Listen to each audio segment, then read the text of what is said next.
আসসালামু আলাইকুম এভরিওয়ান। আমি কাল কোনো ভিডিও দিতে পারিনি বন্ধুরা, কারণ আমার খুব প্রচুর ঠান্ডা লেগেছে। কাল আমি ডাক্তারের কাছে গিয়েছিলাম বলে সারাদিন আমার এখানে কেটে গেছে, আমি কোনো ভিডিও করতে পারিনি।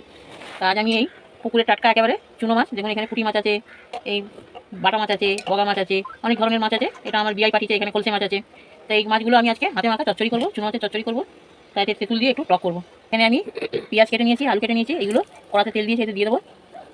টাটকা মাছ খেতে বন্ধুরা দারুণ লাগে, এর স্বাদটাই আলাদা। এখানে অল্প করে গুঁড়ো লঙ্কা দেবো,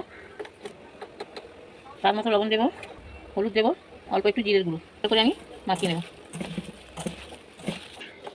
মাছেতেও আমি মশলাটা আলাদা মাখিয়ে নেব।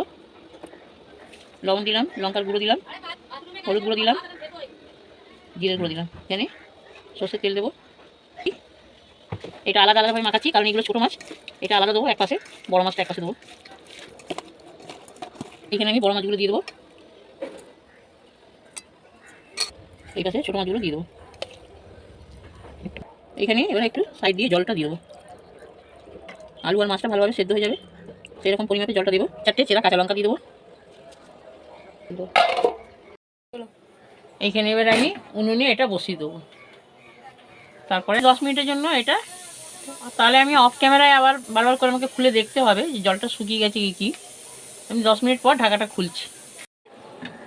আমি অফ ক্যামেরায় বারবার খুলে দেখেছিলাম, তাও 10 মিনিট পর আমি ফিরে এলাম।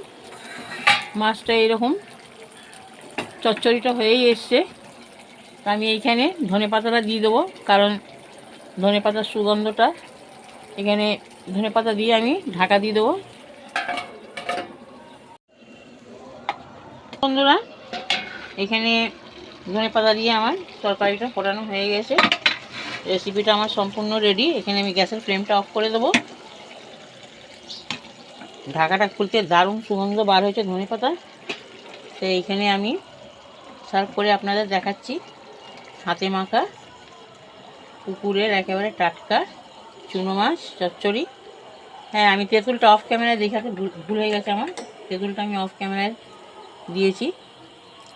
তো এইখানে এই রেসিপি থেকেই আজ বন্ধুরা এক থালা ভাত খাওয়া হয়ে যাবে, অন্য কোনো রেসিপির আর দরকার নেই। আমার এই যদি হাতে মাখা চুনো মাছটি আপনাদের এই রেসিপিটি ভালো লাগে, তাহলে একটা লাইক কমেন্ট শেয়ার করে দেবেন। আমার চ্যানেলে নতুন হয়ে থাকলে চ্যানেলটিকে সাবস্ক্রাইব করে দেবেন। আর ফেসবুক থেকে যদি দেখেন তাহলে আমার পেজটিকে ফলো করবেন আর আমার পাশে থাকবেন। আল্লাহ হাফিজ।